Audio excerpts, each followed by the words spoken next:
Noah Tomlin was reported missing, and we continue to keep those who love Noah and his family in our hearts and our prayers.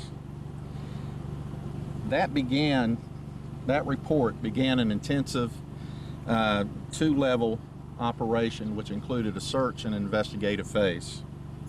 The search level included 6 phases on land, sea, and air. It included Hampton Fire Division, who's been a close partner through this entire week and ordeal, and local, state, and federal partners.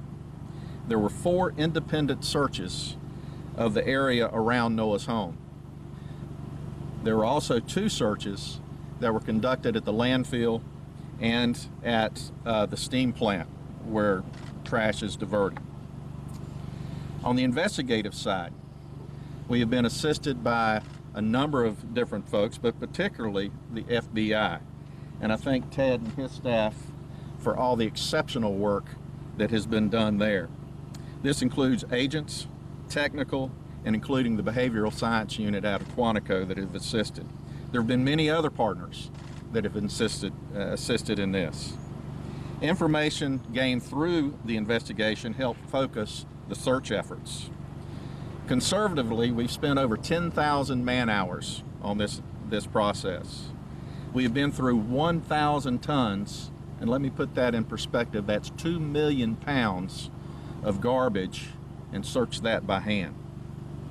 The priority all along has been to find Noah. It's with very mixed emotions that we report today that goal has been accomplished. At 8:50 a.m. this morning, a search team located the remains of a child we believe to be Noah Tomlin. Investigators, forensic technicians, and the medical examiner's office are currently processing the scene for formal confirmation and identification. The investigation is also being coordinated through the Commonwealth's Attorney's Office, but there's still much to be done. The case will begin to transition to the Commonwealth's Attorney, Anton Bell, and the courts. Hampton Police Division will continue to support. Make no mistake, this has taken a toll on our community and our first responders. It will take time for all involved to recover and to heal. There has been an outpouring of support from the community, not just in Hampton, but from beyond. And we want to thank everyone who has volunteered to assist or who has provided assistance in one form or another. I want to thank all of our partners on the local, state, and federal levels. There are way too many to name here at this press conference, but you know who you are, and we thank you. Your efforts helped us find Noah. Mostly, I want to thank the men and women of the Hampton Police Division and Fire Department. Those who investigated and searched for thousands of hours in the worst conditions imaginable. I have witnessed their blood, their sweat, and yes, even their tears this past week, and particularly today. Their professional dedication and, more importantly, their caring has simply been amazing, and every citizen should be proud of what they have accomplished and what they go through. I know I certainly am. If this tragedy has taught us anything, it has taught us that we are united as a community in the fight against injustice. Noah is the epitome of an innocent victim. He, like all innocent victims, deserved better. The innocent deserve to have our promise that we will do everything in our power to prevent something like this from happening again.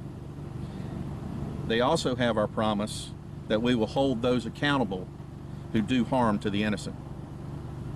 To all of those who care for Noah, our hearts are with you and our prayers are with you. Noah is now in a better place. I'll take any questions. Chief, the remains, you said who's located, you all located the remains at the steam plant? At the steam plant, yes. Will there be any more charges at this time? That will be evaluated by the Commonwealth's Attorney. There's still investigation that has to go on, including an autopsy.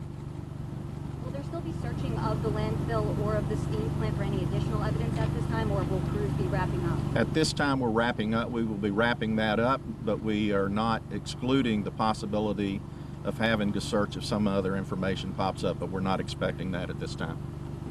You know how how the body got to the steam plant?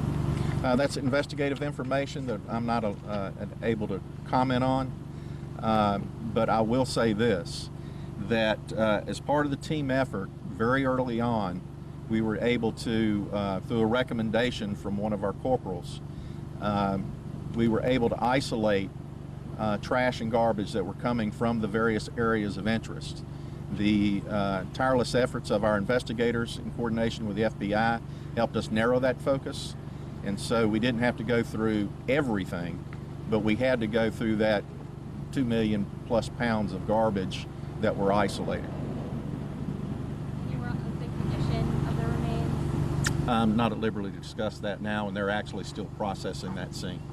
Is Mom still cooperating at this time? I'm not going to talk about the investigative itself. We're in that transition phase over to the Commonwealth's attorney. So at this point, it's already in the courts, and it would be more appropriate for Anton Bell to talk to that. And I'm not sure if this maybe falls under that, but are you looking for anyone else at this time? I'm not excluding anything. All right, with that, thank you. The remains they were not incinerated. I mean, this is a strange question, but they were not incinerated, correct? No, It was not. we're not. And was anything else found with his body? The scene is still being processed. Once the search teams located Noah, everything was frozen, and it was now treated as a crime scene and has to go through the formal processing. Can you say anything about the difficult conditions? We were able to hear how difficult it is to search an area like this, but it's been more than a week of searching. Is there? Well, you're dealing with conditions that are high humidity, high temperature. In this case, at the steam plant, they're in a confined space. We're dealing with CO2 levels, we're dealing with methane gas. We're having to monitor those constantly and shut down operations as those rise too high, so we're constantly monitoring that. You're dealing with the emotional part of this. I mean, this affects people. This affects our officers. And when you get into that and you smell the odors and you're in the midst of everything, and then you realize what you're there for, and you're going through literally millions of pounds of garbage, it takes tolls. We've got officers that have his picture on their card, on the dash of their car. We have officers that have him on our clipboard. You see our picture here that has been with the investigators throughout the whole investigation. At the end of the day, we care, and we want the community to know that, and it really takes a toll. To that end, we have critical incident stress management counselors working with our teams that have been out there and working with those involved in the case. And there are officers who are shedding tears. I was holding one of our employees in arms this morning that was crying. They relate to other cases in their career. They relate to other experiences. They have children themselves. And the community is affected by this. And, we all have to come together and heal. Most importantly, we need to address those who do harm to the innocent. Chief, the search team is made up of police officers and fire. Fire is there mainly for safety. Police officers were actually doing most of the searching itself. But make no mistake, the efforts the fire department did, we would not be doing what we're doing without them. There's a whole decontamination process that has to take place. There is a life safety aspect of this. They're the ones that are monitoring the CO2 levels and making sure we're safe. Without them, we could not have accomplished this. Chief, can you say who found the body and how the body was it in a bag?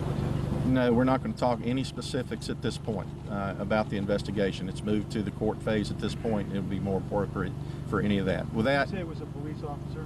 it was a police officer. You mentioned that you achieved this goal of being able to find Noah. Can you talk to us about what it's like to be able to say that we found him and we're bringing him? During the planning phases, we had discussions about, what's reasonable from an investigative perspective, and then what's reasonable from an emotional and a closure perspective about how many hours you put into this. There's no right answer to that. Obviously, you want to do everything you can from an investigative perspective, but this is about Noah, and it's about closure. It's about making sure that his life was respected, and that we can bring closure not only for him and his family, but for the community. And so we actually were planning on pushing beyond what was investigatively reasonable to find closure, and fortunately, we found it within the investigative process.